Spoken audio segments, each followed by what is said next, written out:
5, 4, 3, 2, 1, go. Namaskar, hello, and a very warm welcome to this webinar series, Listening to Learn. Sune or Seekhe. My name is Tanvi Khurana, and Department of Education in Science and Mathematics, NCERT, brings you this National Student Outreach Program that is Pravasi Bharati Academic and Scientific Sampark.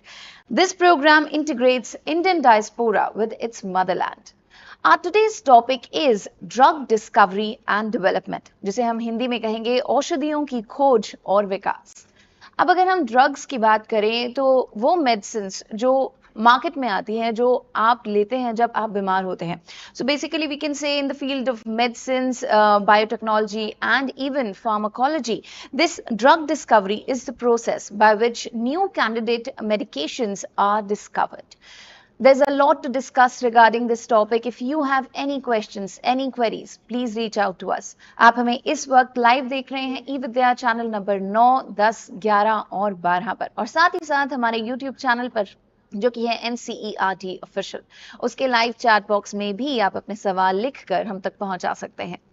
अगर आपके पास कोई सवाल है, कोई ऐसा topic है जो आप चाहते हैं कि हम इस प्रोग्राम में शामिल करें, तो वो भी आप अपने शेयर कर सकते हैं। अपना feedback, advice, anything is more than welcome. So we have a lot to discuss, like I said, but let me tell you a little bit about this series. ये जो सीरीज है एक आम सीरीज नहीं है, ये वो सीरीज है जिसे आप कहीं पर भी बैठे हैं पूरी दुनिया में आप हमें देख सकते हैं लाइव, और अपने सवाल भी हम तक पहुंचा सकते हैं। हमसे कुछ भी कहना चाहते हैं तो हम यहाँ मौजूद हैं। 2 साल से इस प्रोग्राम को चलाया जा रहा है। शुरू किया गया था 21 अगस्त 2021 में, और 2 साल होने वाले हैं, and it has been really successful thanks to you. So let me please introduce the very important guest we have today in our studio, and he is Dr. Vikram Gota. Sir, a very warm welcome to you. Thank you. Thank you very much. And sitting next to him, you can see on your screens, we have Dr. Gagan Gupta. Sir, very warm welcome. Namaskar, Tanvi. Sir needs no introduction at all. Dr. Gupta is from Department of Education in Science and Mathematics, and he is the brain behind this entire program. So the entire credit goes to him for organizing this program. Sir, a very warm welcome to you, and I would request you एक बार doctor Vikram गोटा को हमारे सारे viewers से introduce करवाइएगा, और जो हमारा आज का टॉपिक है उसका थोड़ा सा ब्रीफ भी दीजिए। श्योर। नमस्कार दोस्तों, सादर प्रणाम। आज हम आपके सामने 58वीं बार इस सीरीज में आए हैं। जैसा मेरी साथी तन्वी ने बताया कि ये प्रोग्राम अगस्त 2021 में शुरू हुआ था, लगभग 2 बरस हो चले हैं, और आज के इस प्रोग्राम में हमने health, nutrition, diet, space, astronomy, medicine और विभिन्न विषयों, मैथमेटिक्स, विभिन्न विषयों पर हमने बात की है। अभी इन दिनों हमारे देश में विज्ञान के क्षेत्र में काफी प्रगति हो रही है, काफी चर्चाएं चल रही हैं। चंद्रयान 3 अभी हमने छोड़ा है, और जो कि ऑर्बिट में है, और अभी अगस्त में वो ऑर्बिटर में जाएगा। साथ में ही हम एक और आदित्य मिशन हम शुरू करने वाले हैं अर्ली अगस्त में, जिसके बारे में हमारे पास चर्चा करने के लिए फिर से लोग आएंगे। बंबई से ही हमारे पास आयुका से डॉक्टर दुर्गेश त्रिपाठी हमारे साथ होंगे।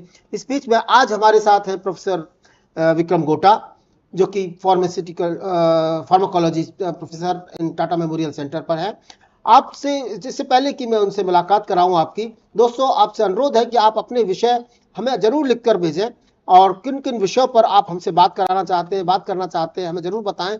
आपके सुझाव हमें बड़ी मदद देते हैं। हम कोशिश कर रहे हैं कि देश और दुनिया के जितने भी लोग अच्छे टॉपिक्स हैं, जितने भी करंट कंटेम्प्रेरी टॉपिक्स हैं, उन सब पर हम चर्चा करें। आपके सुझाव हमें साथ साथ देंगे। आपको इन सारी रिकॉर्डिंग्स आपको हमारे NCERT ऑफिशियल यूट्यूब चैनल पर भी मिलती है, और इन सब के लिंक्स आपको हमारी NCERT की वेबसाइट www.ncert.nic.in के इवेंट सेक्शन में भी मिलती है। दोस्तों, तो अब मैं आता हूँ आज के टॉपिक पर, औषधियों की खोज और उनका विकास। औषधियों के ड्रग्स ऐसा माना जाता है कि ड्रग्स उस शब्द को इंगित करता है, उस सब्सटेंस को इंगित करता है जिसका कि उपयोग दवाएं बनाने में होता है। दोनों शब्द अलग हैं, drugs and medicine.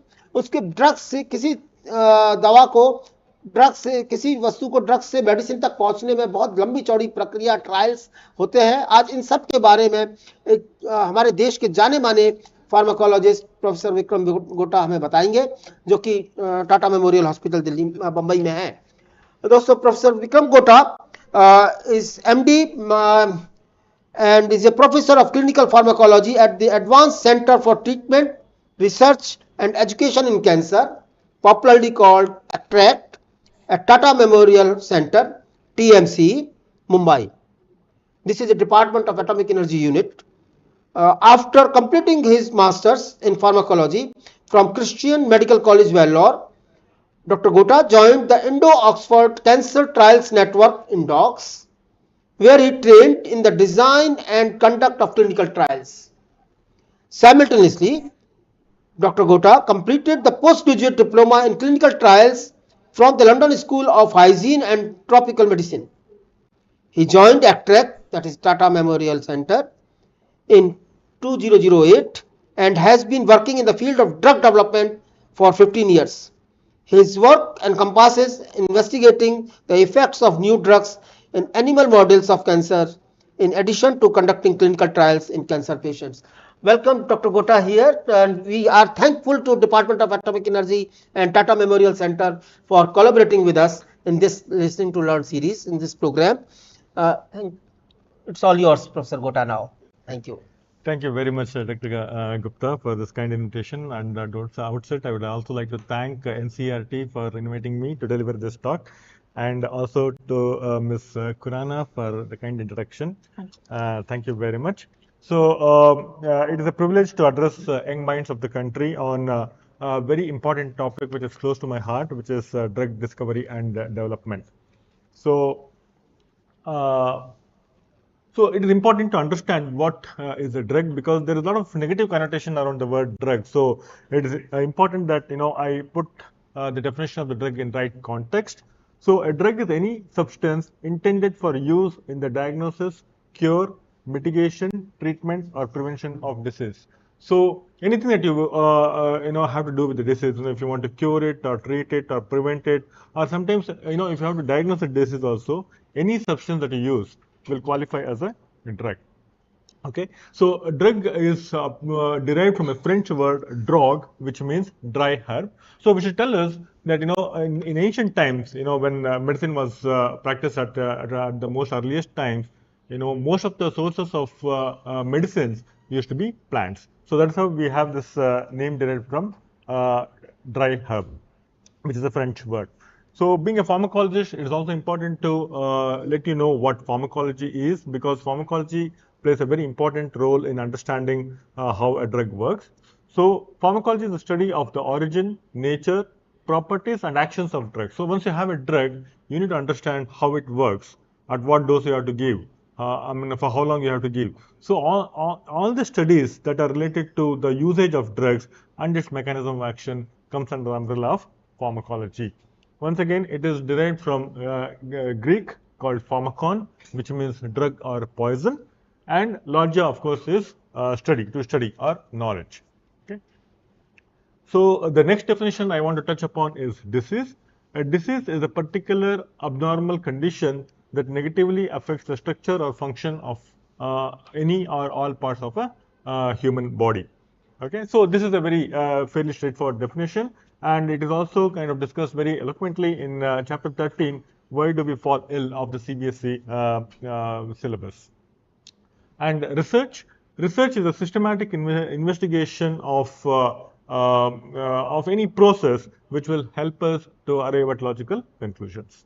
So having established these definitions, I would now move on to establish two more terms which will be used very frequently in the next 40 minutes or so. So those terms are in vitro and in vivo. So in vitro is anything we do outside a human body, so particularly using cells. Like for example, if you have to test drugs, you have to use certain systems which will mimic the disease, the human disease. So therefore, for that purpose, we use certain cells which can be either derived from humans or from animals, and experiment on those cells. So that set of experiments constitute in vitro experimentation. and in vivo is inside the body. And typically, before a drug is introduced into the clinics for use in the humans, we have to test the drugs in in some animal models of disease, so that we are able to understand whether this drug is worth bringing into the clinics for human use. So those set of experiments which happen in animals, which provide useful models of the disease condition, are called as in vivo experiments. Okay, so before going into drug development itself, it is important to understand a little bit about the history of drugs and its development. So the use of drugs dates back to the early days of human civilization, obviously. So when humans were there, they would fall sick, and when somebody falls sick, they would obviously go to somebody whom they would identify as doctor, and that person, within his wisdom, whatever he felt was most appropriate, he would start using. So that is how the practice of medicine started. And back then, I mean, we all can imagine, very easily, that we did not have the sophisticated medicines that we have today, and most of the sources of drugs used to be plant-based.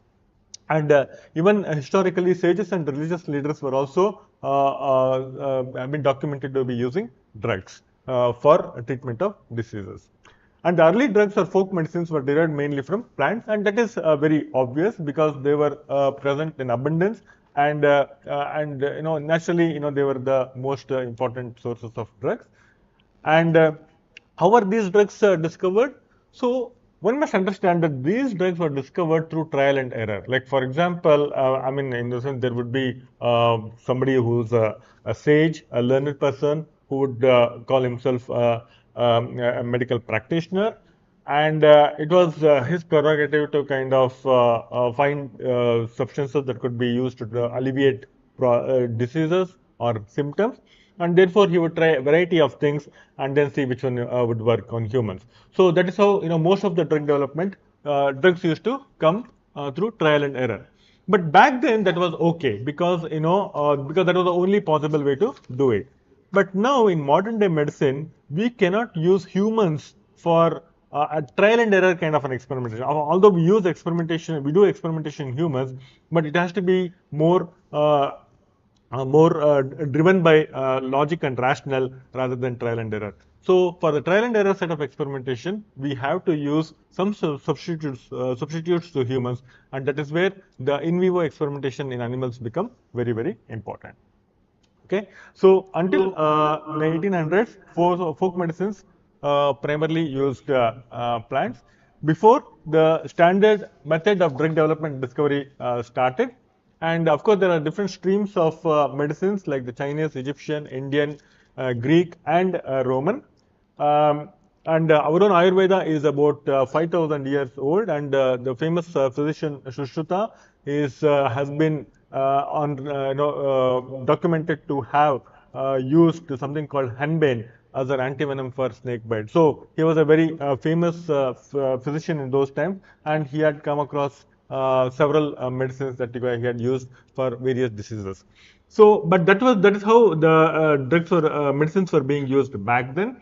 But the real scientific investigation of medicines started with the Renaissance period in the 18th and the 19th century, which applied scientific thoughts in medicinal preparations and medical treatments.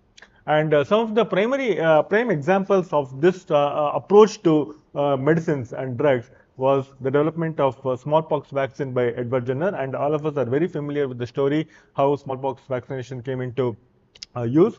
And likewise, there was a very popular physician by name William Withering, who actually discovered that the plant digitalis could be used, extract from the plant digitalis could be used for the treatment of certain types of heart problems. And that also led to, subsequently, to use of several plant derivatives for treatment of diseases, including in cancer. Like, you must have heard about drugs like paclitaxel or vinca alkaloids. So these are all derived from plants, which have been used to treat modern diseases as well. And more examples follow. That is the use of lemon juice for the treatment of scurvy, or Louis Pasteur, who devised vaccination against rabies. All this happened during the Renaissance period, because that is when actually the the mind opened to more scientific pursuits of towards development of drugs and medicines. And the biggest breakthrough, if I may call, happened in 1928 with the discovery of penicillin for the treatment of staphylococcal infections. And this was more of a serendipitous discovery, which means, a discovery which happened by chance, and the chance was only possible because the mind was prepared for that. And those kind of discoveries which happen by chance are called as serendipitous discoveries. And of course, once again, the story of penicillin is also very well known. But what is important to know at this point in time is those kind of serendipitous discoveries happen very, very infrequently, because of whatever low-hanging fruits were there to be plucked have been plucked, in the past. So therefore, the drug development of today follows a very robust, systematic pathway, starting from target identification all the way through several stages to clinical trials and before it is introduced into the market. So just to reiterate whatever I have been speaking, so the early drugs were mostly herbal in nature, and then synthetic drugs came into being in the early 1900s. And in the 1930s, we started screening natural compounds and isolating the active ingredients. This is where drugs like paclitaxel and the vinca alkaloids come into the picture, where they were actually from natural sources, but they were actually extracted, and the active ingredient, which is pharmacologically most active, was isolated and used as a drug. Okay, and more recently, in about 50 years ago, came the development of recombinant drugs. A typical example of recombinant drug using recombinant technology is insulin. Okay, so with this, I will so I come to the end of the history of drugs, and now we will go into the phase of modern drug development. And as the cartoon here shows, the modern drug development is not a very simple thing. It follows several processes, one after the other, in series. It is like you can imagine modern drug development as a series of cells, which are arranged one after the other. So it has to pass through one battery to the next, to the next, to the next, and so on. Okay, the most preliminary investigation starts with the identification of a target, and once the target is identified, we design molecules which can fit into the target, and those molecules are then investigated for activities in the in vitro and in vivo systems. And once they prove their efficacy in vitro and in vivo systems, we go to the clinics. And then even within the in the clinical development, we have several phases of development, like phase 1, phase 2, and phase 3, and before it is approved as a drug. And it's pertinent to mention that we must, if we have to get one drug, we should have investigated at least a few lakh compounds, before we have that one drug in hand. Okay, and because the talk is about drug discovery and development, it is very important to differentiate between the discovery phase and the development phase. So discovery is search. Okay, development is once the search is complete and you have identified an important compound, how do you convert that drug, a candidate, into a drug? So what we have at the end of the discovery is a drug candidate or a candidate molecule, and that has to be developed into a drug through a series of steps. So that is the development phase. So the discovery will comprise of identifying an unmet medical need, because the need is very important. If you want to develop, like for example, if a company like Pfizer has to invest in any drug development, they want to ensure that there is sufficient market for that, and that market is actually the unmet need. What is the area? Like for example, a simple headache. Just to give you an example, a simple headache may not be of much interest now because there are already so many drugs. So it may no longer be an unmet medical need. But something like cancer, something like tuberculosis, something like malaria, where despite having drugs, some of them are neither not very effective, or they may be a little toxic, and you may need safer alternatives. So there is always an unmet need in those areas. So therefore, identifying the unmet need is very important. And once the need is identified, you have identified the disease, it is important to find out what are the targets within the disease that could be exploited, or targeted by a drug. And once you have identified the target, there are a sequence of events that happens, which I'll come to in due course, which will lead to the development to the identification of a lead and lead optimization, and that lead will be further developed through the clinical trials. Okay, and just to give you a sense of how the development happens, we start with about a few lakh compounds, and we end up with one drug at the end of it. Okay, and I'll discuss this pathway a little more in detail now. And so first of all, it is the identification of the unmet need. So unmet need is number one, as I said, where a treatment does not exist. But in this day and age, that such a scenario is not very frequent, because there is some or the other treatment existing for almost every disease. So now what do we call as an unmet need? The unmet need here is there are drugs existing, but the drugs are not 100% efficacious. There are drugs existing, but the drugs are not 100% safe. So there is a scope to further enhance the efficacy of a drug, of an existing drug, or further enhance the safety of an existing drug. So that forms the unmet need. Okay, so just to give an example, so this is a little kind of I apologize for the small font here, but it's not important for you to know everything that is in the slide. But what I want to highlight here is that for every disease, like be it cancer, be it asthma, be it biliary cholangitis, be it beta thalassemia, whatever it is, there are drugs available, but at the same time there are unmet needs which still has to be kind of plugged and which has still needs to be bridged. So those unmet needs are first identified for drug development. Okay, then target identification. So now just imagine you have a bacterial cell. The bacteria is causing the infection, and you want to get rid of the bacteria. So what do? The simplest thing to do is to identify a very key component of the bacterial cell or a bacterial functioning, a protein which is very important for the functioning of the bacteria. Functioning of the bacteria in a sense which requires the bacteria to be alive, or which a protein which is required of the bacteria to be infective. So if you can identify that protein or a target, that becomes a very important target for you to drug. Okay, so that is the important first step in drug development discovery after identifying the unmet medical need, is to identify a druggable target. Okay, so druggable targets are mostly proteins. Mostly, I'm not saying always, but mostly proteins. And they are either found as receptors in the cell surface, or they may be present in the cytoplasm nucleus, but mostly as receptors. Sometimes enzymes can also be targets for drugs. A typical example is something like xanthine oxidase, which is an enzyme, which is being targeted for a disease called the gout, or beta lactamases are enzymes which will confer drug resistance to bacteria. So you can target that by using beta lactamase inhibitors. So enzymes or certain proteins are typically the drug targets. Okay, and these targets are present either in a human cell, basically the diseased organ. Like for example, if you're talking about Parkinson's, these receptors are likely to be present in brain cells. If you're talking about heart failure, these receptors are likely to be present in the heart. If you're talking about any infection, these receptors are likely to be present in bacteria. Okay, so this is an example of how the disease.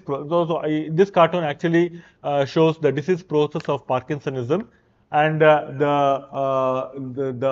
proteins that are identified in red are potential targets because the perturbations in these proteins actually lead to the development of Parkinsonism. So obviously they become important drug targets. Okay, and once you've identified a target, what is the next step? So you need to devise a molecule that will go and bind to the target. Okay, and that happens through computational modeling, because if you give a structure of the target to the computer, then the computer will easily identify what configuration you will need of a molecule which can go and engage the target. So that is called as computer assisted drug design. So the computer will help you in designing the drug. And here the animation here shows a receptor against which a computer has designed a potential ligand. A ligand is basically a molecule which can go and bind to a receptor, and those ligands will eventually be developed as drugs. Okay, so now once you have identified the structure of the ligand, the basic structure of the ligand, it is not also you can just have one ligand and then it will become a successful drug. So therefore it is imperative that we develop, we come up with, or we manufacture, or we synthesize lakhs and lakhs of molecules with similar configuration, but which are varying in certain molecular aspects. So that will give us a bunch of molecules, let's say 100,000 or a million molecules with slightly varying structures, and that is our starting point for development of the drug. So once we have these molecules, they have to undergo what is called as screening. So a screening is something like, you can compare it to a sieve where you put all the molecules on the sieve, and then the sieve is designed in such a way that only a molecule of a particular type will be allowed to pass through the sieve. The others are held behind. So these are basically some tests that you devise to identify whether the molecule which has been synthesized has the desired attribute to cause modulation of the target. Okay, once the molecule is able to modulate the target, that can be identified as a hit. So that way we design what are called as high throughput screens, and we screen these lakhs and millions of molecules, and we arrive at about 4 or 5 hits. So they are called as hits, and once the hits are identified, we may have to identify a lead compound. So there may be about 5 or 10 hits, but out of which is the best compound that you want to take forward as a drug. So for that, you may want to set up a secondary screen, and in the secondary screen, you may be able to pinpoint a molecule which is likely to be the best among the lot, and that will qualify as a lead. So here this cartoon actually shows you have identified the hit, and then the hit is kind of modulating the target, and it is changing the disease, the pathogenesis of the disease, and the disease is getting cured. Okay. So, and once you have a lead molecule, so the next step is optimization, because sometimes even the lead molecule may have some attributes which are not desirable. So therefore, the lead optimization is a step in which you try to study the pharmacokinetics. Pharmacokinetics is once you give the drug to an animal, what kind of levels you see, whether it is getting absorbed orally, it is not getting absorbed orally, whether it is getting excreted very quickly, or whether it is retaining in the body long enough. So these kind of investigations are done. And once you do these investigations, you will be able to identify certain minor changes that you may want to make to the lead molecule to get what is called as an optimized lead, which will be the drug candidate for further development. Okay. So as I said, you will have to do pharmacokinetics, which is just to see what kind of levels you are achieving and whether those levels are sufficient enough. You have to investigate the safety of the molecule in animal models, and these kind of tests follow. And whenever I say preclinical, this set of development work is happening before the drug enters into the clinic. That is why it is called as preclinical. And preclinical are almost always done either in cell line or in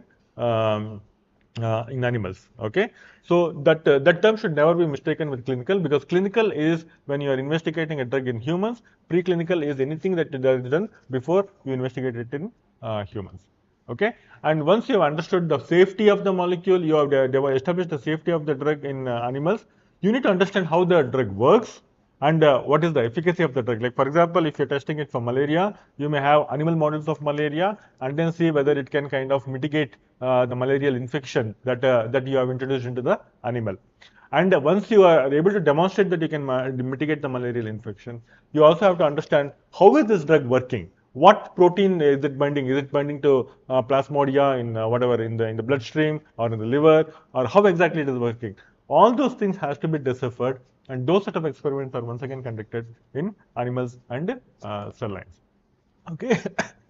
So that in a way explains why animal experiments are very important, because it is a regulatory imperative. The regulatory agencies which approve the drug molecules for use in humans also want to see what kind of data we have generated in animals, what kind of safety data we have in animals, what kind of efficacy data we have in animals, how good is this drug with respect to the competitors which are already in the market. Okay, so and what is the mechanism of action of the drug? Is the mechanism of action novel, or is it some kind of a me too drug which kind of follows an earlier drug which is already approved for that indication? So all these things can be answered only if we have thorough systematic investigation of these molecules in vitro and in vivo systems, and therefore animal experiments become very important. So now the clinical development is going to start now. So therefore, I am going to summarize whatever we discussed so far. So And this cartoon actually shows what are the timelines that may be required in the development process. So the discovery phase, which is up to lead optimization, may take up to 3 to 5 years. And then once you optimize the lead, the preclinical investigations of safety, efficacy, pharmacokinetics in cell lines and animals may take another couple of years, and after that you actually enter the clinical development, which happens in humans. And the cartoon here also very clearly shows that the clinical development happens in about 3 or 4 phases. We have what is called as phase 1, phase 2 and phase 3, which I'll talk to you a little more in detail here. So basically, when you are using a drug in humans, you cannot expose thousands of patients at the same time. So therefore, the strategy is first expose a small number of patients, maybe 10 or 15 or 20, at very low dose of the drug. Then you escalate to higher and higher doses till you come to the therapeutic dose. Okay, so these kind of experimentation typically happens in phase 1 clinical trials, where the focus is to find out what is the safety profile of the drug, what is the tolerability of the drug, or tolerability in the sense what is the maximum dose that can be administered which is tolerable. And once we establish the safety and tolerability of the drug in the phase 1, in phase 2 we go for investigating whether this drug can be effective for treating a disease. So this is when we actually start enrolling patients with that particular disease. So phase 1 sometime or majority of times, like for example, if you're developing a drug for diabetes or hypertension, phase 1 trials often happen in healthy volunteers like you and me with no obvious disease. So healthy volunteers are being used for phase 1 clinical trials with proper regulatory and ethical approvals. Phase 2 happens to test the preliminary activity, a proof of concept, to get a proof of concept as to whether the drug is going to be active or not. And that is done in a bunch of about 100 or 150 patients. And once you demonstrate some activity of the drug in humans with the disease, then you do a large confirmatory phase 3 clinical trial where you test your drug against what is already existing, which is called as the existing standard of care, and then demonstrate that this drug is indeed superior to the existing drug, or it may be as good but it has better safety profile compared to the existing drug, and so on and so forth. And once you are able to show this, so these confirmatory clinical trials are generally typically very large trials, sometimes going up to several thousands of patients. And once you complete this, you can approach the regulatory agency for marketing approval of the drug, which will be approved if the regulators are satisfied with the efficacy. So now, see, whatever I have said just now in about 20 minutes is a very oversimplified and diluted version of drug development.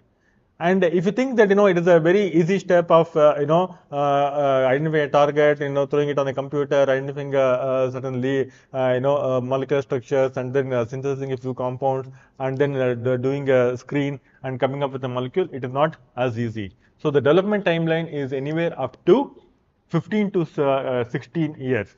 So, and to emphasize this one, I have come up. I want to show this flow chart of a development of a drug called sorafenib.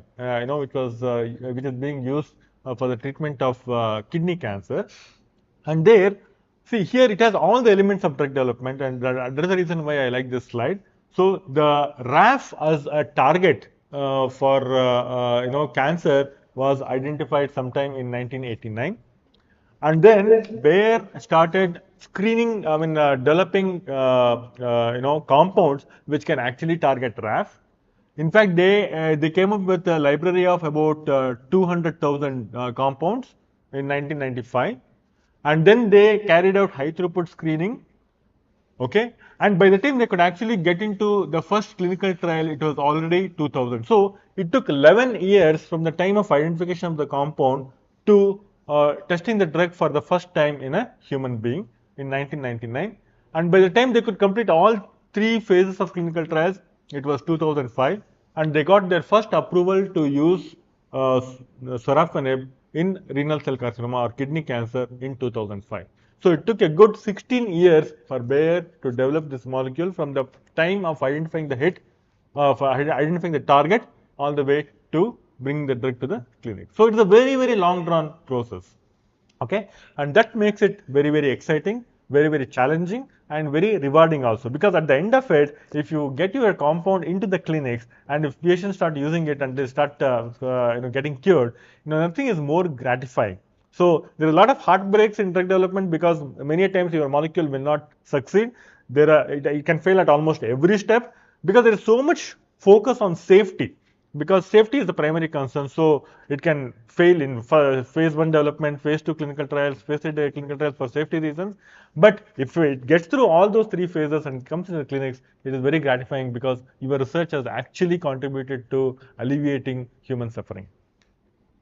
Okay, so with this, I'll just briefly talk about our own experience of drug development. And this is the same cartoon from the previous, where we have a lot of molecules and then we identify one. But here, we coming from a small laboratory, we don't have the bandwidth to screen lakhs and millions of compounds. So we started with 140 compound library of herbal drugs, and we identified Vidafarin A. Vidafarin A is obtained from ashwagandha, okay, as a potential molecule to treat a condition called graft versus host disease. I won't go into the details of graft versus host disease, but this is a complication of bone marrow transplantation, which is frequently done for cancer patients, especially with blood cancers. And what we identified was, when we use the drug in animal model, so we developed an animal model of graft versus host disease. And in this animal model, when we use the drug, we could find that there was no death because of graft versus host disease. So this line at the top shows that there is 100% survival in the animals that were where Vidafarin was used, and this graph shows that all the animals that did not receive Vidafarin, they died by day 16 or 17. So therefore, this established that Vidafarin A is a very, very useful drug for the treatment of graft versus host disease. We further, so this is how the animal experimentation happened, and this is a group which did not get Vidafarin, and you can see that it has the diarrhea, and then the skin texture is different, and then it has a hunchback and so on. But the Vidafarin treated animals did not have any of these problems, and then they were hale and hearty. So that is when we felt that this is a very useful drug, and we have come through all the phases of development, including from the time of screening to establishing the safety in animal models, demonstrating the efficacy in animal models. We also understood the mechanism of action, and we know how this drug is working. And now the drug is ready for testing in humans, and we are planning a phase 2 clinical trial in bone marrow transplantation. Okay, so this is the summary of the drug discovery and development process. So we have pre-discovery phase, where you identify the disease, the target, and you validate the target, and then you have the discovery phase, where you have the synthetic chemistry kicking in, and then synthesizing a host of compounds, then screening the compounds using high throughput screens, and then identifying the lead, optimizing the lead, and once the lead is optimized, further preclinical testing to investigate the safety, the efficacy of the lead, the mechanism of action, and once all those things are done, we take it through the clinical development of phase 1, phase 2, and phase 3 clinical trials, and which is eventually goes to the regulatory agencies for approval for use in humans.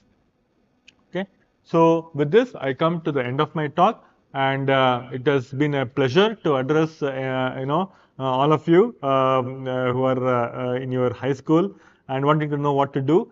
And I can promise you that the field of drug development is an extremely exciting field, and if at all you kind of decide to kind of take it up as a profession, it is I'm sure it is a decision well made.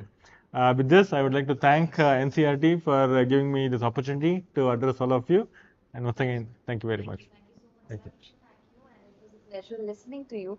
The entire presentation was amazing, and we have learned, especially I can say about myself, that I have learned quite a few things from your entire presentation. So I have a few queries. May I? Sure, please. Okay, so in one of the pictures, you showed that the trials, when the drugs get proposed, there are phases in which they go through. So there was phase 1, there was phase 2, and there was phase 3. And here I would like to ask, so let's say a scientist proposed a drug and it passes through phase 1, and phase 2, but it fails somehow in the phase 3. So what happens then? It goes through the entire process, phase 1, phase 2, phase 3 again, or it just goes through the phase which it had failed? No, see, actually, failure in phase 3 means that, the drug is safe because it passed phase 1 and early phase and phase 2, but it is not able to show efficacy which is desirable. Okay. Like, for example, what do you mean by desired efficacy is, let us say we are talking about cancer. So we are saying that, I have a cure rate of 60% for this cancer with my existing drugs. Okay. Okay. So now a new company says that, and it comes and says, look, I have a drug, and I think we can improve the cure rate from 60% to 75%. Okay. Okay. So, and you do a phase 3 clinical trial. You compare this drug with the standard. Right. Okay. And you are unable to show that 15% difference. Okay. So then what it means is that, this drug is no better than what we already Have in the market. Okay.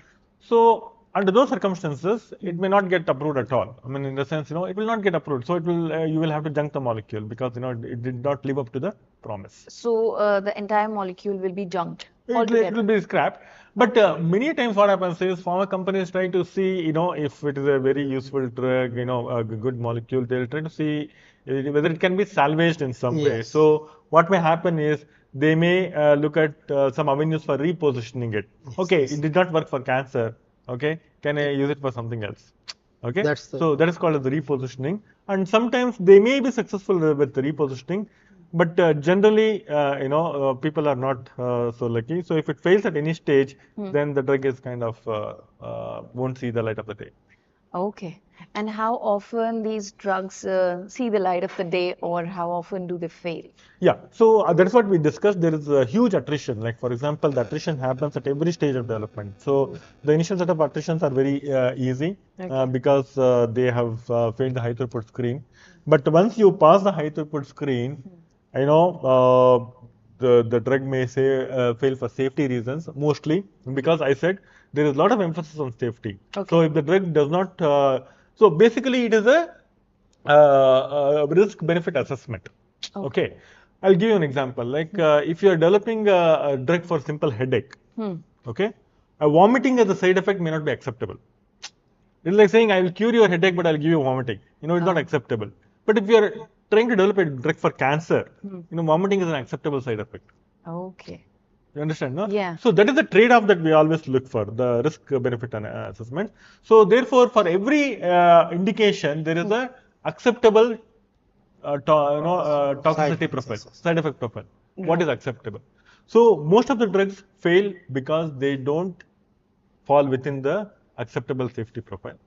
Other drugs fail because they don't have the desired pharmacokinetic profile, that they're not getting absorbed or they're getting eliminated too fast, they're not getting retained in the body, those kind of things, so pharmacokinetic reasons. And some drugs, they fail for efficacy reasons. And in pharma companies, the dictum is, if you want to fail, fail, but fail early, fail cheap. Okay? Yes, this. I like, see, I am a student of science. मैं आँख खोल के सपने देखने की कोशिश करता हूँ डॉक्टर साहब, और मैं जानता हूँ कि आज एक ऐसे व्यक्ति से बात कर रहा हूँ जिसने कि शायद मेरे से ज़्यादा सपने देखे हैं, और मैं उन्हीं सपनों में से कुछ बात करना चाहता हूँ। पहला तो ये कि ये जो वैक्सीन्स हैं, क्या ये ड्रग और मेडिसिन्स का भी के रूप में देखे जा सकते हैं? Shall I see? Yeah, so if you look at the definition of a drug, anything which can be used to for the treatment, cure, prevention, mitigation of a disease. So vaccines also qualify as drugs. As drugs, okay. Yes, I will come back to this vaccine point slightly later. There are few misinformation in the media or in the general public that they often consider cancer as genetic. However, it is often said, the literature on this topic is also not very clear about it. So can you highlight some point to understand this point, sir? So cancer is definitely genetic because most of the cancers are caused because of certain changes in the gene, which we call as mutation. Okay? Okay. The mutation can be introduced for various reasons. It could be carcinogens such as smoking or alcohol or environmental pollutants or whatever. So there are so many carcinogens. We are surrounded by carcinogens, and they can cause, or it could be some spontaneous mutation. Somebody just had the mutation. For whatever reason. So in that sense, cancer is genetic, but not all cancers. In fact, majority of cancers are not hereditary. I think that is the distinction we need to make. Between, yes, genetic and Yeah. hereditary, yes. Yeah. So cancer is a genetic disease because there is always an alteration in the gene. Some genes which are involved, leading to the process of cancer. Okay, but majority of cancers are not hereditary, which means they are not passed on from one generation to the other. That's good. Now I move more towards the dreams.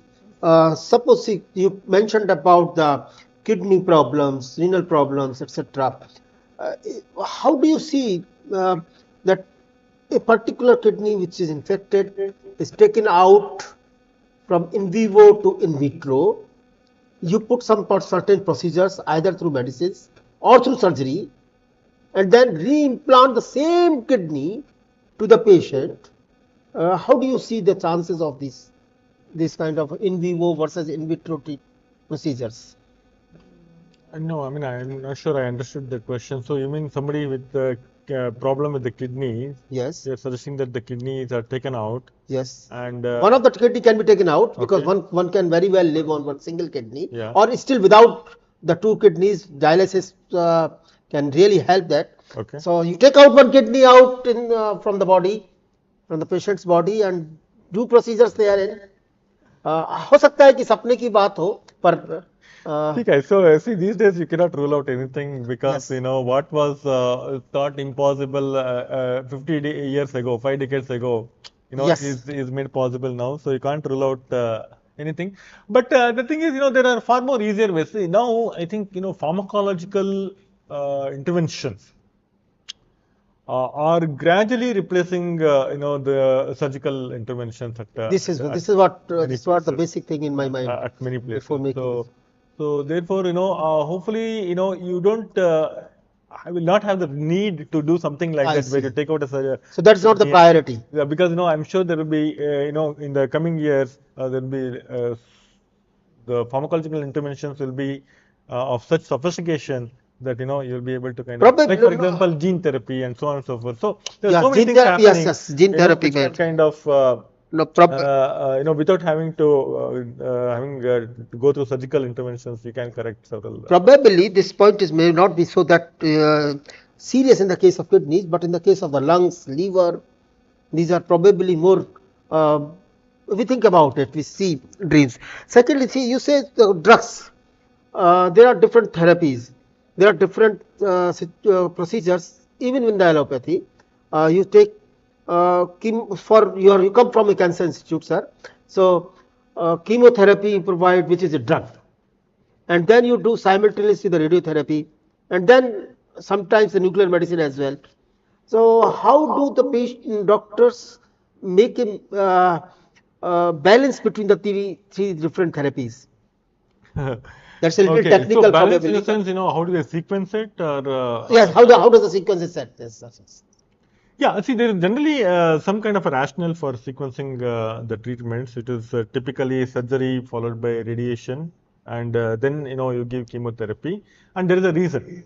Like for example, if there is let's say breast cancer, so the idea is to give a early breast cancer we're talking about. We're not talking about breast cancer which is already spread to other parts of the body. Stage 1, say. Stage 1 or stage 2.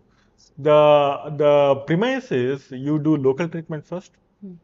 That is by surgery. Yeah, surgery, radiation, and then you do a more systemic treatment because whatever cells that might have escaped during this surgical process into the circulation, and they might have formed what is called as micrometastasis or whatever, which is not detectable by the conventional imaging techniques. So you want to address those micrometastasis. So therefore you give chemotherapy. So that is the logical sequencing of treatments. I see. So one after the other, not. Yeah, mostly one after the other, because even the tolerability issues are also there. These are If the you're point, kind yes. of see, Patients. obviously if you're doing surgery, you want the surgical wound to heal before you can give radiation. Otherwise, the wound. Wound also, Yeah. yes. Okay. So that is wouldn't be complicated. So there are certain constraints which are kind of which the body puts on you, so that will decide the treatment plan. And the other reason for sequencing is the biology of the disease. So, like for example, the biology dictates that if you sequence it this way, you are likely to have better outcomes. So here comes the point. I was trying to reach to this point. See, the cause of the cancer is still said to be unknown. It's still not very. We are not very clear, and this is why probably scientists say, chemists in particular say that it is probably we are going to get the vaccine for HIV virus, because in that case the cause is known, the virus is known.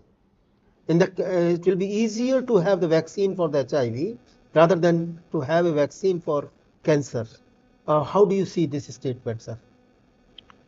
Yeah, I mean, maybe it is true, because cancer. The problem with cancer is there is a lot of uh,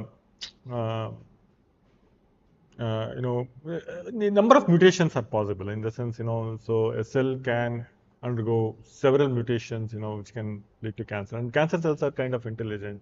If one pathway is blocked, it will kind of exploit another pathway and proliferate. So in this context, developing a vaccine for cancer will be slightly difficult as against an organism like HIV. HIV. So therefore, I mean, vaccine for cancer is a slightly distant dream. But having said that, we have vaccine candidates. I mean, in the sense, Okay, and nowadays for, they are for coming in cancer news, as yes. well, like for cervical cancer and all. So you once again, I mean, you cannot rule out completely that, but but definitely it is more challenging because of the complexity of cancer and the heterogeneity of cancer. The vaccination will be a lot more challenging than a simple infection like HIV. Okay. True, true. I have some more questions. You have some? I also have. Yes, you in between. So You please. you mentioned that there are trials on animals first for the drugs. So how do you pick animals? As in monkeys, we have seen monkeys, rats, rabbits. How do you pick those animals? Which animal is suitable for which particular trial? That's a very good question. That's a very good question. So, see, I mean, there are the trials in animals are done under two categories. One is rodent and one non-rodent. Okay. So, for establishing the safety, the regulatory requirement is you should have one rodent and one non-rodent species. Okay. So, the rodent species is typically either rat or mice. Preferably mice, because mice are easier to handle. Okay. Okay. But when it comes to the non-rodent species, you have to be little selective, because the choice of the non-rodent species will depend on the condition. Like for example, if you are looking at drugs which are kind of modulating the immunity or whatever, then monkeys come very closest to humans. Okay. So you may want to kind of do studies on monkeys under those circumstances. Like even some of the infections, monkeys come very close to. If you're testing drugs for COVID or whatever, Oh. then rhesus monkeys or cynomolgus monkeys, they come closest to humans. And if you can demonstrate the safety and efficacy there, it is likely to be safe and effective in humans. But on the other hand, if you're looking to develop drugs for cardiovascular conditions, like for blood pressure or heart failure or whatever, then dogs represent humans much closely. Oh. So that is how you make a choice between the different animal species. Okay. So the first is of course the regulatory driven. You have to choose one rodent and one non-rodent species. That is easy. And among the non-rodents, whether you want to go for a non-human primate or you want to go for dog, is something which is dictated by the condition for which you are developing the drug. In continuation to it, what Tanvi said, is there a hierarchy of animals? So first you do with the mice, and then you do with the rabbits, and then you with the So monkeys. it's always the small animals first before you can I go for see. large animals, because in animals when it comes to animal experiments, we follow 3 R's: Okay. reduce, refine, and replace. So number one is we should reduce the use of animals as far as possible. So therefore, if the drug is not safe in small animals, there is no point going for larger. Larger So that way animals. you are reducing the usage of larger animals by sequencing. So does this model always, generally being followed? Because see, the mathematical models which you make, see, you are trying to develop models for that, are because the two animals are different, human as the mice, a lot of difference between the two kind of animals. Does that follow always, or how do you see? See, if it were to follow always, if a drug were to be effective in mice, It has to be effective in the human as well. but 90% of drugs fail in humans even after being successful in Oh, mice. that So, this is the 90% is a great. I mean, 90% 90 is is just an arbitrary number, but okay. still, I mean, vast majority of drugs Vast fail, majority, more in than despite yes, showing. yes, So, yes. therefore, you're right. I mean, listen, these days, this computational modeling is trying to. So, there is the second R, replace. So, Yes. your modeling and simulations are replacing the need for animal experiments more and more, because we are learning that we can get as much predictive efficacy with mathematical models as we are getting with animal experimentation. Or maybe with the passage of time, once these models are trained better, these mathematical models can actually perform better than animal experiments. So I think in the next decade or so, in the next 10 years, I foresee the use of animals in drug development to be Will be ruled out. very less, very less compared to what it is today. Time is running out. I have last question Yes, probably, if you allow me. See, now they see, particularly for the cancer or kidney diseases or the terminal diseases, uh, patients and patients attendants try to take so many pathies together, allopathy, homeopathy, and other pathies. At sometimes it goes to quakes also. And at the same time, how do you see this combination? This is, I know that this is very difficult to say, but how do you see as a doctor? See, I mean, as a doctor, we always practice what is called as evidence-based medicine. So if there is evidence, you follow. If there is no evidence, you don't follow. The problem with combining pathies is there is no evidence that Ayurveda and allopathy, if you use together, you get better results or whatever. I mean, in the sense, sometimes they may kind of be detrimental. I mean, in the sense, some of the drugs from the herbal drugs, can actually neutralize the effectiveness of the allopathic. Yes, this is the problem, medicine. sir. So, Because these are not being treated, these Yeah. are not being tried. Yeah. So therefore, if there is no evidence, my suggestion is better to avoid those combinations. But at the same time, we should make efforts to see, whether they can be used in tandem. And that is one of the things that we are planning in at our center as well, because we are trying to develop as many herbal drugs as possible. Because even the example that I gave, Yes, Vidaparin A, yes, is you obtained are- from ashwagandha. yes, yes. Because at least I believe that the plants as a source of medicines are really rich. You made it a point very clear. Really That rich. the first attempt is for a herbal, Yeah. and then you came to the made molecules. Correct, So correct. my next query is, in brief, is, sir, how do you see the man-made molecules in these kind of situations? I mean, all molecules which are used in medicine are not naturally available. We I mean, have to- majority are synthetic. yes, Majority majority are synthetic. Yes. Okay, okay. Yes. Majority. So how far, how India is doing in this? So there is a very important pie chart that I used to show. Like for example, in the mid 1950s or whatever, if you look at the drugs that were being used, there will be a vast majority of herbal drugs followed by synthetic compounds followed by something else. But now the synthetic compounds form 90% of the drug armamentarium. That's a huge Then maybe number. about 1 or 2% are natural compounds, and the others are like And do we have some scope for the non-herbal, naturally available molecules, such as. such as some powder or say calcium carbonate we use directly from the rocks and so. I mean, yeah.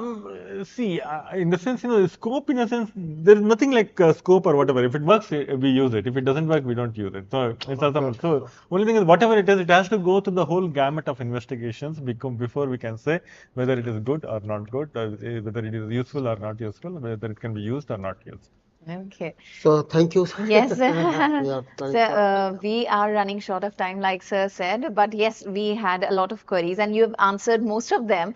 And rest, I think the answers which the viewers are looking forward to, if they'll see the session again, they'll get all the answers. Thank you so much, sir. It was pleasure having you, and it was a very interesting session. Thank you so much, Dr. Gagan Gupta, for Yes. bringing him here today. Uh, Thank you. Thank Yes, you, thank you both very of much for you. having me. we again express our thankfulness to the Department of Atomic Energy, uh, who has given us so many good speakers with us. Yes. In fact, Tanvi will be speaking about the next speaker. Yes. He's also from the Department of Atomic Energy.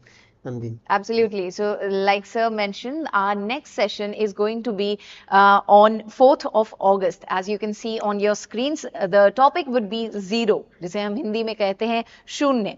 That would be our session number 59, and the expert will be Dr. Mayank Wahiya from Data Institute of Fundamental Research, Mumbai. And we'll be definitely looking forward to his presentation and what are we going to understand about zero. So please raise your questions if you have any, and like Sir said, that if you have any topics that you want us to discuss, our experts to discuss, please share them with us. We'll be definitely looking forward to that. So thank you to all the viewers as well for being a part of this program. I really hope that you enjoyed, and if you have not seen this program, please watch it on NCRT Official. That is our YouTube channel. You can watch these sessions anytime you want because they are going to be uploaded on that channel for a long time. So we're wrapping up this particular program, but yes, we have a lot many programs for you scheduled on PM eVidya channels. So please watch eVidya channels for sure. And before leaving, I just have an important piece of announcement to share regarding India's G20 presidency. We are extremely proud of the fact that India assumed G20 presidency and would convene the G20 Leaders Summit for the first time in the country this year, that is 2023. A nation deeply committed to democracy and multilateralism, India's G20 presidency would be a watershed moment in her history, as it seeks to play an important role by finding global pragmatic solutions for the well-being of all, and in doing so, manifest its true spirit of Vasudhaiva Kutumbakam, or should I say the world is one family. Vasudhaiva Kutumbakam also translates to one earth, one future, one family. And that is exactly the theme of this year's India's G20 presidency. So with that announcement, I'm Tanvi Khurana. I'll take a leave of you. I really hope that you have a great day ahead. Thank you so much once again, and stay fine, stay happy. Namaskar.